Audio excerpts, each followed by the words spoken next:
Galactic Council Space. Near the neutral zone, the massive Terran supercarrier Titan's Wake drops out of hyperspace near the Galactic Council's primary station. The ship is enormous, 3 kilometers long and bristling with unknown technology. Captain Jake Miller stands on the bridge, watching the alien station grow larger on the viewscreen. The galaxy has never seen humans before. For centuries, various alien species have formed the Galactic Council.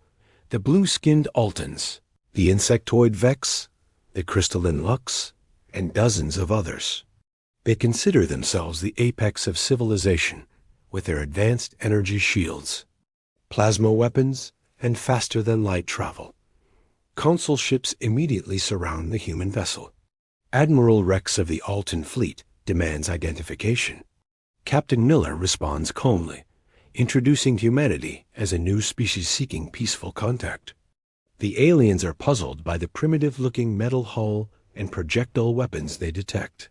The Council's science officer, Dr. Nix, scans the human ship and dismisses it as technologically inferior.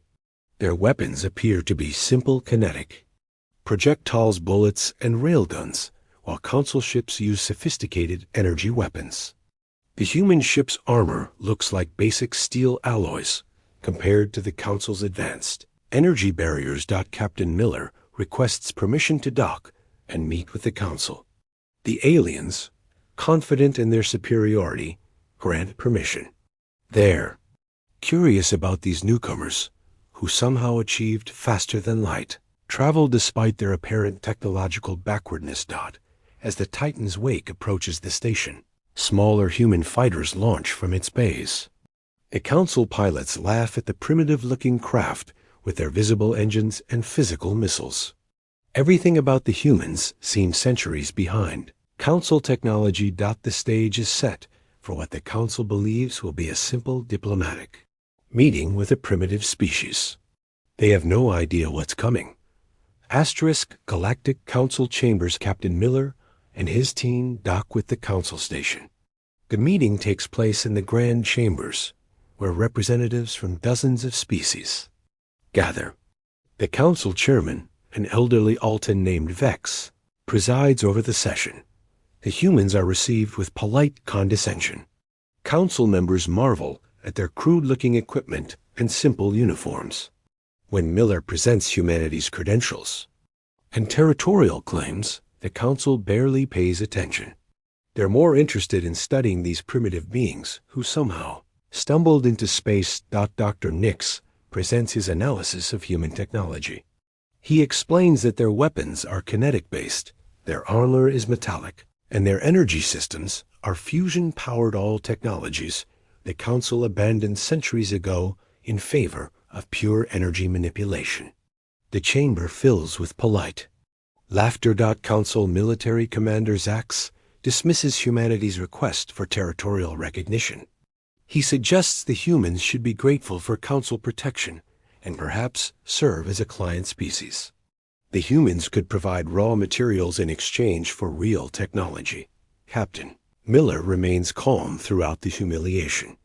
He politely declines the Council's offers and requests a demonstration of human capabilities.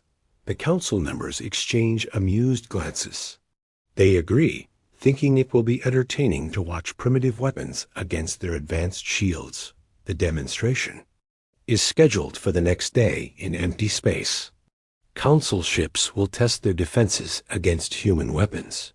The aliens are so confident that they make it a public event, broadcasting it across the galaxy as entertainment. That night, Captain Miller contacts his ship. He gives quiet orders to his crew.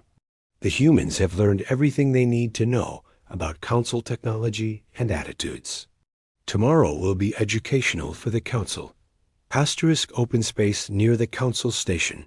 The next day, hundreds of Council ships gather to watch the demonstration.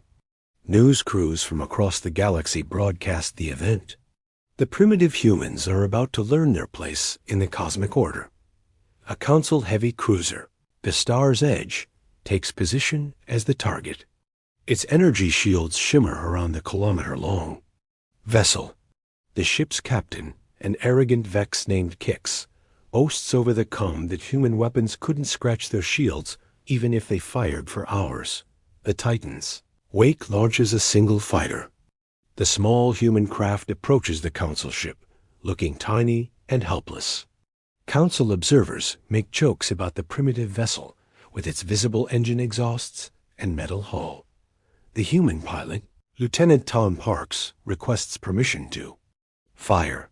The Council ship's captain laughs and tells him to do his worst. Council shields have never been penetrated by kinetic weapons. Their energy barriers simply absorb the impact. The human fighter fires a single projectile. It's not the simple bullet the Council expects. The round is a hypervelocity penetrator, accelerated by magnetic fields to a significant fraction of light speed. It punches through the Council ship's energy shields like they don't exist. A projectile tears through the star's edge from bow to stern. Emergency alarms blare as the ship's hull is breached in dozens of places. The Council ship, designed to resist energy weapons, has no defense against kinetic penetrators moving at such incredible speed. The galaxy watches in stunned silence as the mighty Council cruiser lists helplessly, its crew evacuating in escape pods. A single shot from a primitive human fighter has crippled one of the Council's most advanced warships. Captain Miller's voice comes over the com, calm and professional. He explains that human weapons are specifically designed to defeat energy shields. Kinetic projectiles don't care about energy barriers. They simply punch through them with raw momentum. The Council fleet backs away from the human supercarrier. Suddenly, the primitive-looking ship doesn't seem so harmless. If a single fighter can do that much damage, what could the massive carrier itself accomplish? Council emergency session. The Council convenes in emergency session. The destruction of the star's edge has shaken their confidence. For the first time in centuries, they face a technology that can defeat their defenses. Dr. Nix presents his revised analysis of human technology. What they initially dismissed as primitive is actually highly sophisticated. Human kinetic weapons are precisely engineered to defeat energy shields. Their simple metal hulls are layered composites designed to absorb and distribute energy weapon impacts. The humans haven't stagnated with inferior technology. They've evolved along a completely different path. While the Council perfected energy manipulation, humans perfected kinetic systems. Each approach has strengths and weaknesses. But the Council never considered that someone might choose the kinetic path. Admiral Rex demands to know how many human ships exist. Captain Miller, present for the emergency session, calmly states that Earth has over 2,000 warships of various classes. The Council members exchange nervous glances. Their entire fleet numbers only 800 vessels. The humans also reveal their true purpose. They're not seeking protection or client status. They're expanding into this region of space. Humanity has already established colonies on 17 worlds that the Council considered uninhabitable. Human environmental technology allows them to thrive in conditions that would kill most Council species.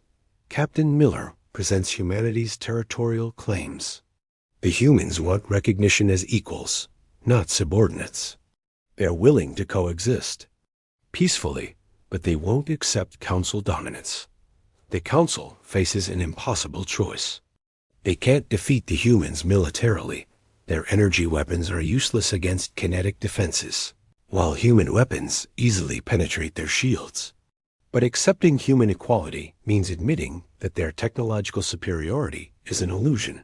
Some Council members argue for negotiation. Others demand that the human ship be destroyed before it can return to Earth with intelligence about Council weaknesses. The debate grows heated as different factions emerge. Captain Miller listens to the tone. Arguments with quiet amusement. The Council still doesn't understand their situation. They think they're dealing with a single ship that stumbled into their territory. They have no idea what's really happening. Council space, multiple locations, the Council's war faction wins. The debate. They decide to destroy the Titan's wake and claim the humans attacked first. With the human ship eliminated, they can prepare defenses before more human vessels arrive. The Council assembles their largest fleet, over 300 warships surrounding the human supercarrier. They plan to overwhelm the humans with sheer numbers. Even if human weapons are effective, surely one ship can't defeat an entire fleet. Captain Miller receives the Council's ultimatum: surrender or be destroyed. He has 1 hour to decide. The Council ships power their weapons and prepare for battle. News crews across the galaxy prepare to broadcast humanity's defeat, but Captain Miller isn't concerned. He calmly contacts his ship and gives a single order: execute Protocol 7. Across the galaxy, space begins to shimmer. Dozens of human ships drop out of hyperspace in perfect coordination. The Titan's wake wasn't alone. It was the tip of a massive invasion fleet that's been positioning itself for weeks. Human carriers appear near every major Council world. Battleships emerge from hyperspace around Council military bases. The humans have been mapping Council territory, while their diplomats kept the aliens distracted. The galaxy watches in shock as the mighty Galactic Council is suddenly on the defensive. The primitive humans have executed a perfect strategic conquest without firing a shot. The Council's own arrogance blinded them to the trap. The aftermath. And mystery. The Council fleet withdraws in defeat. Their energy weapons are useless against human kinetic defenses, while human railguns and penetrators easily punch through Council shields. The technological balance has shifted overnight. Within hours, human forces establish control over their claimed territory. Council worlds are evacuated, and human colonies begin landing on the abandoned planets. The speed and efficiency of the operation stuns the galaxy. The Titan's wake becomes a legend. The supercarrier that humiliated the Council is now the most famous ship in the galaxy. Captain Miller is hailed as a tactical genius who outmaneuvered an entire civilization. But then something strange happens. 3 days after the conquest, the Titan's wake receives an encrypted message from Earth. Captain Miller reads it on the bridge, his face growing pale. He immediately orders all human ships to withdraw from the conquered territory.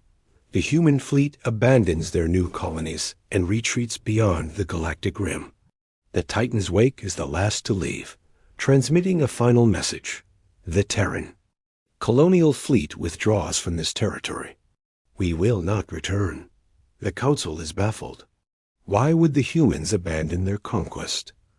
What could have frightened them into retreat? Council scouts follow the human fleet, but lose them in the void between galaxies. Years pass. The galaxy slowly forgets about the human conquest. The Council rebuilds their confidence, claiming the humans were driven off by their superior civilization.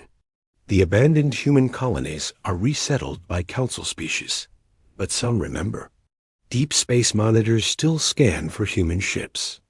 Council scientists study the abandoned human technology, trying to understand how they were defeated so easily. The mystery of the human withdrawal haunts the galaxy. The truth is darker than anyone imagines. The message from Earth contained a single word: devourers. An ancient enemy has awakened in human space, something that makes the Council's military might look like children's toys. The humans didn't withdraw. They retreated to face a threat that could consume the galaxy. The Titan's wake and its crew vanished into the void, never to return. Some say they're still fighting the devourers in the space between galaxies. Others believe they found a way to another dimension, escaping the approaching darkness. The galaxy celebrates the departure of the aggressive humans, not knowing they've lost their only hope of survival. The Council's energy weapons and shields will be useless against what's coming. Only kinetic weapons and human determination could have stopped the DEVOURERS in the deep void. The Titan's wake continues its lonely mission.